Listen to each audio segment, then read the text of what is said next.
Okay, तो आज हम बात करेंगे क्वाड्रिलैटरल सिक्योरिटी डायलॉग के बारे में। ये क्वाड्रिलैटरल सिक्योरिटी डायलॉग क्या है और इसकी इस समय क्या अहमियत है, क्यों इसके बारे में फिर से बातें होनी शुरू हो गई हैं। तो ये क्या है क्वाड्रिलैटरल सिक्योरिटी डायलॉग?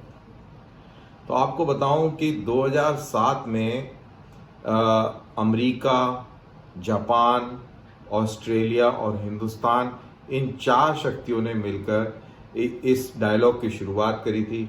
ये स्ट्रेटेजिक पार्टनरशिप का लेवल का डायलॉग था और इसके साथ समानांतर चलने वाला और इसको मजबूती देने के लिए एक मिलिट्री स्तर पे एक्सरसाइजेस का भी प्रावधान था।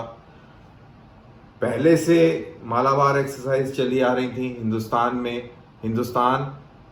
अमेरिका और जापान की नेवी के बीच में। इसी के अंदर विचार किया गया कि अब ऑस्ट्रेलिया को भी जोड़ दिया जाए और इसका विस्तार किया जाए।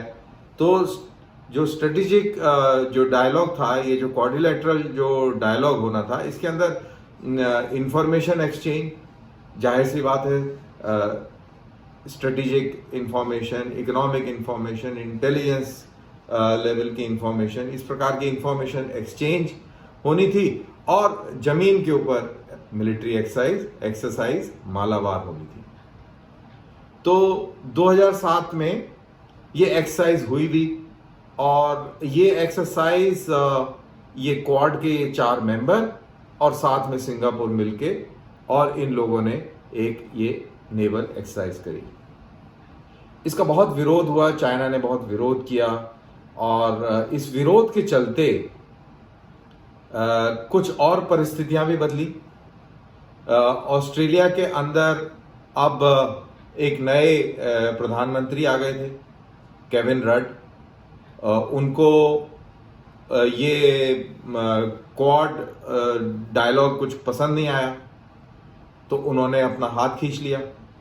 उनके हाथ खींचने के बाद में उस समय जापान के अंदर भी एक उथल पुथल मची। जो शिंजो आबे थे, उनकी बदली हो गई थी और शिंजो आबे की बदली आए थे यूस्को फुकुदा। ये यूस्को फुकुदा जो थे, ये प्रो बीजिंग थे, तो ये भी थोड़े अनकंफर्टेबल थे।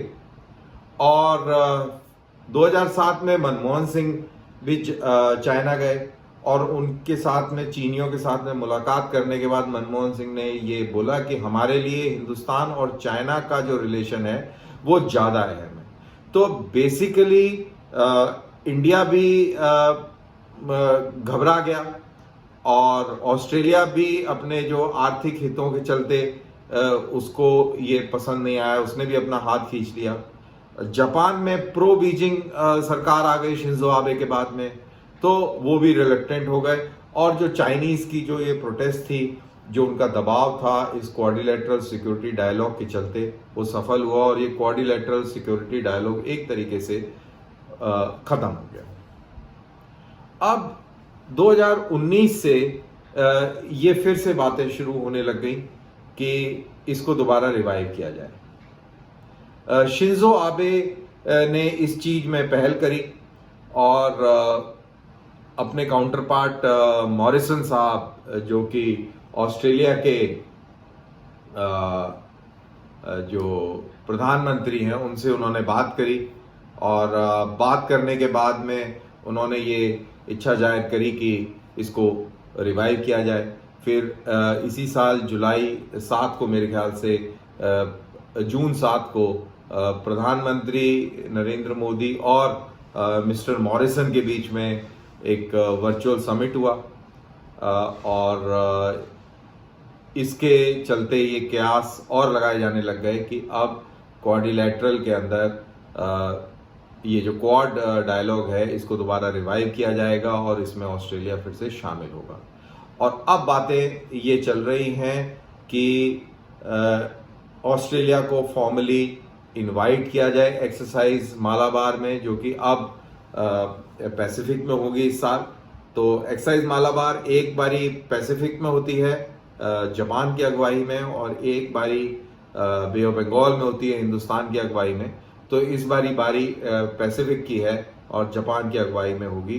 तो ये उम्मीद करी जा रही है कि हिंदुस्तान जो है इनवाइट करेगा ऑस्ट्रेलिया को एक्सरसाइज मालाबार में शामिल होने के लिए। अगर हम इसको बिल्कुल सरल भाषा में बोले तो इस एक्सरसाइज मालाबार का एडमिन जो है वो इंडिया है और इंडिया ही उसको जोड़ेगा।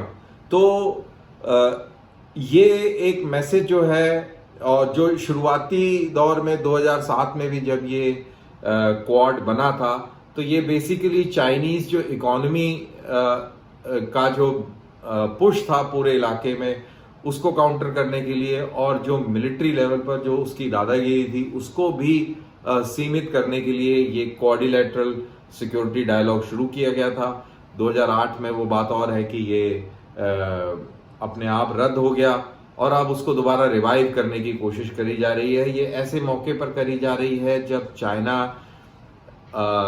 दक्षिणी चीन सागर के अंदर काफी अति कर रहा है, छोटे छोटे मुल्कों के जो टापुओं को कब्जा करने की कोशिश कर रहा है, और उससे ज्यादा इम्पोर्टेंट हिंदुस्तान के ईस्टर्न लद्दाख के अंदर इसने थोड़ी घुसपैठ करी है और हिंदुस्तान के साथ भी काफी तनातनी है।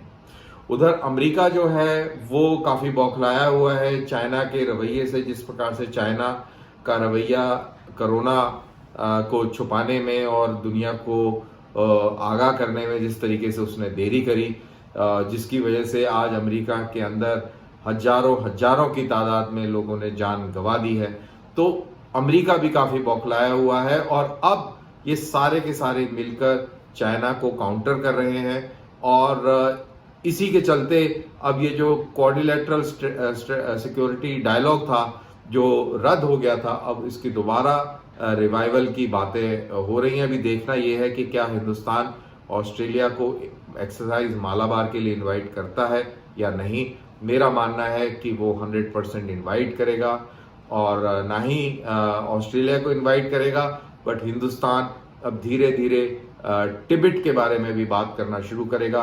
और हमने देखा कि हिंदुस्तान और चाइना के तनातनी के चलते किस प्रकार से बीजेपी के कुछ मेरे ख्याल से 2 नुमाइंदे ताइवान गए, और जब वहाँ पे उनका जो इनॉग्रेशन था प्राइम मिनिस्टर का, उसके अंदर वो शामिल हुए।